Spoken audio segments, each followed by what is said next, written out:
हो क्या रहा है? कहीं से कोई आके दिल्ली में ब्लास्ट कर जा रहा है, कहीं से कोई गैंगस्टर आके खुलेआम हवाई फायरिंग करके चला जा रहा है, 60 राउंड फायरिंग करके चला जा रहा है। पूरी तरह से ये केंद्र सरकार का फेलियर है। ये बताता है आज का ये धमाका। अगर ये हादसा स्कूल के दिन हुआ होता तो सोचो क्या होता। लोग कह रहे हैं मनीष जी भीड़ में मत जाना, दिल्ली में हालत खराब। भारतीय जनता पार्टी एकदम हाथ पे हाथ रख के सोई हुई है। कल शाम भी दिल्ली में खुलेआम फायरिंग हुई है। किसी गैंगस्टर को कोई डर नहीं है, किसी बम प्लांट करने वालों को कोई डर नहीं है। ये हो क्या रहा है दिल्ली में? दिल्ली में लॉ एंड ऑर्डर की, दिल्ली में इंटेलिजेंस की उनको कोई चिंता नहीं है। पूरी तरह से ये केंद्र सरकार का फेलियर है। ये बताता है आज का ये धमाका। केंद्र सरकार की पूरी लापरवाही है दिल्ली के लोगों के प्रति। ये जो धमाका हुआ इससे स्कूल की दीवार गिर गई, उसको नुकसान हो गया। मैं शुक्रगुजार हूं भगवान का कि आज छुट्टी का दिन था।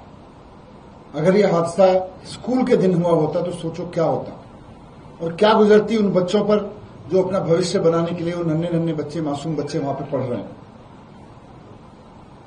मैं सोच रहा था कि ये चिंता सिर्फ मेरी है आज इस धमाके की। मैं ही हिला हुआ हूं, डर रहा हूं। मुझे लगता है मेरे पास सुबह से कम 2 दर्जन लोगों के फोन या मैसेज आए हैं। लोग कह रहे हैं मनीष जी भीड़ में मत जाना, दिल्ली में हालत खराब है। लोग कह रहे हैं जी आप पदयात्रा करने लोगों के बीच जाते हो, अभी दिल्ली में मत जाना, कहीं भी कुछ भी हो सकता है। भारतीय जनता पार्टी एकदम हाथ पे हाथ रख के सोई हुई है, उसको कोई चिंता नहीं है दिल्ली की क्या होगा, आप भीड़ में मत जाना। ये तो लोग मुझसे कह रहे हैं। ये इंडिकेशन है कि दिल्ली में लोग किस हद तक डर गए आज की इस घटना से।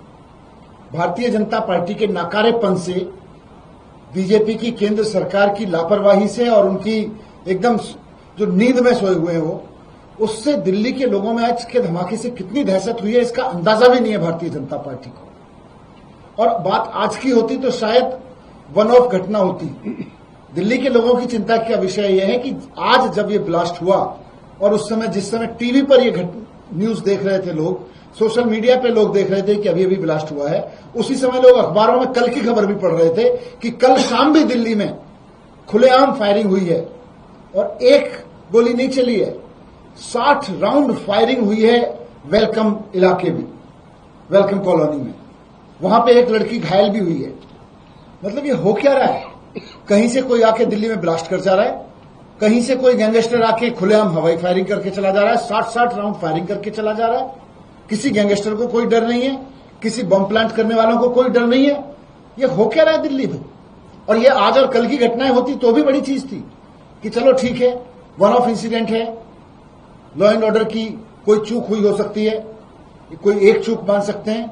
लेकिन पिछले कुछ दिनों की अगर घटनाओं को देखें तो जिस तरह से दिल्ली में एक के बाद एक गैंगस्टर्स का आतंक हुआ है, रंगदारी वसूली के, बड़े बड़े व्यापारियों से वसूली के जिस तरह से धमकियां दी गई हैं, लोगों के शोरूम के सामने, लोगों की दुकानों के सामने जिस तरह से फायरिंग हुई है, वो सिर्फ कल की घटना नहीं है। वो दिल्ली में लगभग रोज हो रहा है कि किसी इलाके में किसी दुकानदार को धमकी दी जा रही है, उसकी दुकान के सामने फायरिंग की जा रही है। रोज ये घटना घट रही है दिल्ली में।